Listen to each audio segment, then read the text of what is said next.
with Eva Pilgrim. Hello and thanks for joining us. I'm Eva Pilgrim. A secret hand signal saves the day. It's the gesture created for women to sound the alarm they're in danger without their abuser knowing.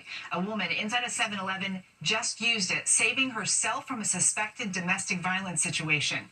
Here's Jim Murray.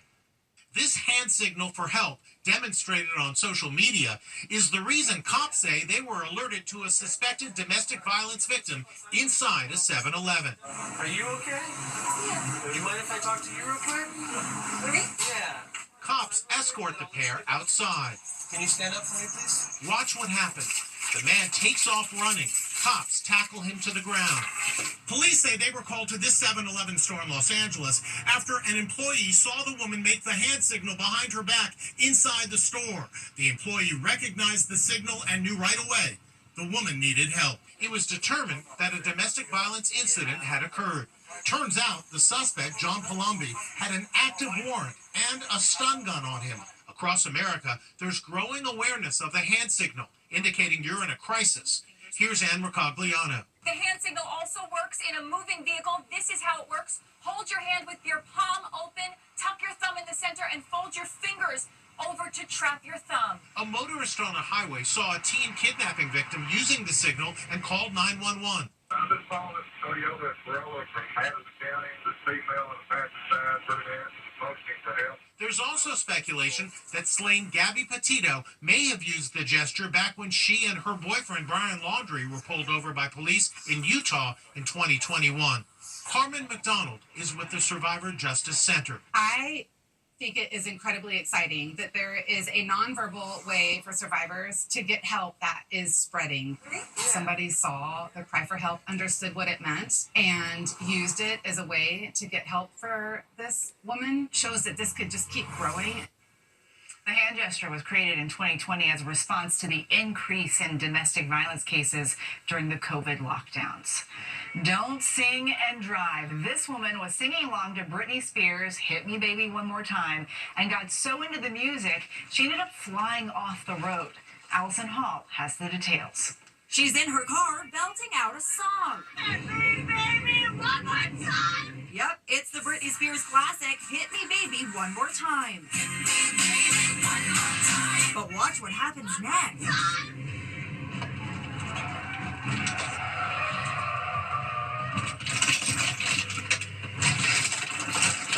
Here it is in slow-mo. Check out the panicked look on her face as she loses control of her car. The camera is rolling the entire time, recording every second as the accident unfolds. She ends up like this, with the car flipped on its side. It was just my own little personal concert, and it just got interrupted. 21-year-old nursing student Caitlin McCutcheon is the driver. Caitlin tells Inside Edition she was singing away on her way to her grandparents' house in Pennsylvania. She says she lost control of her car when it skidded on some gravel. I tried to correct it, and I ended up going up the side of a hill and rolling. If the hill wasn't there, I think I would have saved it, but I'm not sure.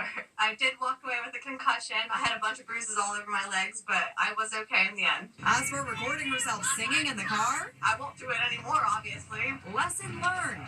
Don't sing and drive. A good reminder for us all. Now take a look at this. That's former President Joe Biden leaving a church near his home in Delaware. But if you look closely, you'll see a large gash on his forehead. So what happened? Joe Biden greets a friendly crowd outside church. But look, the former president appears to have a large gash on his head. Fred Karger recorded the video in Rehoboth Beach, Delaware. This is quite a gash in his head. You must have been shocked to see this. Yeah, I was a little surprised because it's, noticeable scar, but it looks fresh, a little hair combed over the scar. So, what happened? Karger says the wound to his eye looked like the aftermath of skin cancer surgery. It looks to me, as someone who's had several basal cell skin cancers removed from his head, like one of those. We showed the video to dermatologist Dr. Doris Day. My guess is that it's more likely from something like a skin cancer surgery than from bumping your head or a laceration for something, because I wouldn't expect that many stitches from just a bump on the head. The former president has dealt with skin cancer before. In 2023, he had a basal cell carcinoma removed from his chest. He's currently battling stage 4 prostate cancer. Meantime, President Trump's war with Rosie O'Donnell heats up. He just posted this distorted image of the comedian on his Truth Social app. We are giving serious thought to taking away Rosie O'Donnell's citizenship. She is not a great American and is, in my opinion, incapable of being so. O'Donnell, who moved to Ireland after Trump won the 2024 election, is firing back today. Banishing me again? I'm the distraction. Epstein survivors are the reckoning, and your gold lame throne is melting. The 63-year-old is appearing on 60 Minutes Australia this weekend. He's going to revoke your citizenship. That's what he said. Under current U.S. law, a president cannot revoke the citizenship of an American born in this country. Meantime, today, First Lady Melania Trump made her first public appearance in nearly 8 weeks, hosting a meeting for a White House task force aimed at teaching children about the pros and cons of AI technology. There's also been lots of talk about the crisis of confidence at the CDC. Today, Trump's health star Bobby Kennedy Jr. found himself in the hot seat. Stephen Fabian reports. Bobby Kennedy Jr. under fire. Robert Kennedy puts children in harm's way every single day. You are a hazard to the health of the American people. I think that you ought to resign. Targeted by Democrats who are slamming him for the turmoil at the CDC.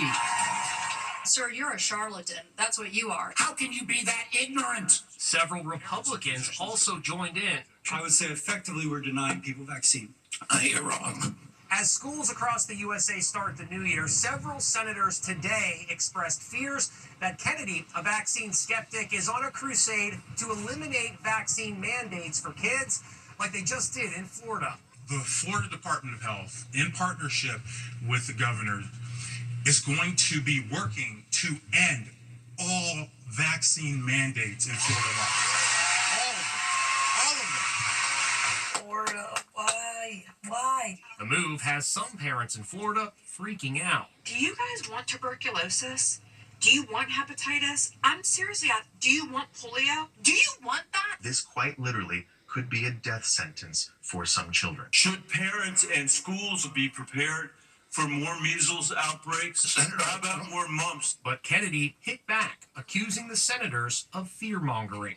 You're just making things up to scare people, and it's a lie. Now, you may want to cover your ears for this one. That's newly engaged Travis Kelce getting a very loud rock star welcome arriving in Brazil. He's there with his Kansas City Chiefs teammates as the new NFL season kicks off. Travis Kelce gets a rock star welcome in Sao Paulo, Brazil. Fans chanted his name as he walked through the airport. Kelce! Taylor Swift's fiancé held a press conference with Chiefs quarterback Patrick Mahomes. Can you kind of describe how your life has changed? Well, engaged. There we go. Exactly. I got one more ring from it. I would say, ever since I've been dating Taylor, life has been fun. You know, it's been exciting. Obviously, a lot more eyes, and I accept that. But it's just, I'm living life. You know, living on a high. I guess. Dream, dude. Yeah. Meanwhile, the buzz is building for the big wedding. According to reports, the couple may tie the knot next summer at Taylor's $17.5 million oceanfront estate in Rhode Island. She is in a hurry to have children, says a source. The pop megastar is in the midst of renovating the home, which is famous for her star-studded 4th of July parties. According to a building permit, she's remodeling the kitchen and adding bathrooms. Total cost, $1.7 million. Perfect place for the wedding of the year. And Travis just revealed on his podcast that he initially planned on proposing to Taylor out on a boat, but scrapped the idea and went with the garden in his backyard. No big winner. Millions of Americans woke up this morning to find no, not one of them became an instant billionaire in the big Powerball drawing. The jackpot now growing to $1.8 billion, the third largest in history. So are there any tips to increase your chances of winning? Les Trent spoke with an expert who says, yes, there are. For your winning Powerball number, good luck, everyone. It is 22. They just announced the Powerball numbers, and guess what? I'm still a loser! Across America, millions of people are disappointed because they all thought they'd win. This woman planned to quit her job. Guess not. Back on the grind. The next drawing will take place on Saturday, and it will be the third largest jackpot in history. And experts say there are some tips you can use to help increase your chance of winning. Tim Chartier is a mathematician. One of the big tips, he recommends buying in bulk. I went and bought 50 tickets. 1, 2. If you buy more tickets, you are more likely to win. So if you buy 100 tickets, you're 100 times more likely. Avoid lucky numbers like lucky number 7, because other people might do the same, and you'll have to share in the winnings. Pick simple combinations. I've heard people say that you shouldn't pick consecutive numbers, for instance, and consecutive numbers is just as likely to come up in terms of any other option. Don't think numbers can't repeat themselves. Sometimes people say as they look at the numbers that came up last time, and they think that we shouldn't have any of those, and that's not necessarily the case. Also remember, you may not win the big jackpot, but you could still snag some cash, as these people did in last night's drawing. $4. We won $4. So I have $4, which is fine. Let's talk about other winnings that are going to come out of this lottery. There are other types of winnings that can happen. For instance, just in the most recent lottery, there was a $1 million prize. And it's kind of funny to think that you could win $1 million and actually be disappointed. $1 million ain't so bad, but be careful what you wish for. Nearly 1/3 of all lottery winners eventually declare bankruptcy within 3 to 5 years. The other day we told you about the guy who snatched a hat at the U.S. Open that a player was trying to give a little kid. He was dubbed the most hated man in America. Well, now he's been dethroned, and this guy gets that title. A baseball fan wrestles a foul ball from the hands of another spectator. It happened during the 7th inning of the Mets-Marlins game in New York. A foul ball is ripped. That's when the bearded dude overpowers the much older guy. He's fighting over the ball. Come on now. Oh, wait a second. Give it to a kid. The man mutters something indecipherable. Took it away from an old guy. The so-called old guy sits down and looks as if his companion is telling him to calm down and let it go, which he does. Overnight, he's become the new sports fan that people love to hate, taking over from the wealthy CEO who swiped a hat meant for a little boy at the U.S. Open Tennis Championships. That man has since issued an apology and returned the hat to the youngster. As for the newest, most hated man in America, he's yet to be ID'd, but the clock is ticking. Come on now. Oh, give it to a kid. No words. We'll be back with more Inside Edition after this. Next, here they are, the new Golden Bachelorettes. 23 sexy seniors looking for love. Then, why this dad is freaking out. Inside Edition with Eva Pilgrim. We'll be right back.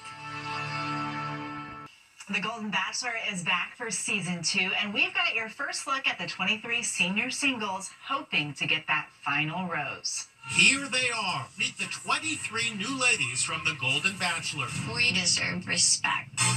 Life experiences. That's called wisdom. Life begins in the golden years. These ladies are single and ready to mingle. They range in age from 58 to 77. My name is Cindy. At to tell my age? Yes, ma'am. Who said that? Okay, girl.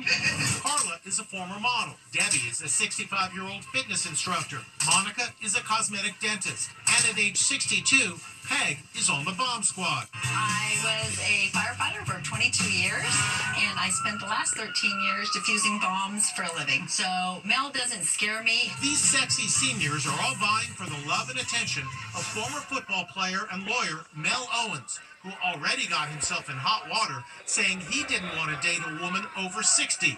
Uh-oh. He later apologized, and good thing he did, because from the looks of it, these ladies have it going on. We have a lot of living to do, and I'm looking for a partner to join me. Season 2 of The Golden Bachelor premieres Wednesday, September 24th. A new dad freaks out, and for good reason. He was sitting down to eat, watching his baby, when a bat flew into the house. And of course, like a good dad, you see him there grab the baby, and then he uses a chair as a weapon and runs right out that door after going, well, you know, a little batty. We turn now to Megan Alexander, who's standing by with today's Inside Deals.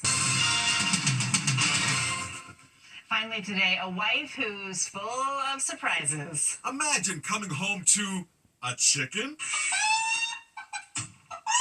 a mermaid. God damn. You want to go for a swim? Every day, Paulette Stewart welcomes her husband Mark home from work in a wacky costume. Dolly Parton. Jolene, Jolene, Jolene, Jolene. Sleeping Beauty. What the hell? Saying, "Honey, I'm home" has never been so much fun. So amazing. And that's Inside Edition for today. We'll see you back here next time.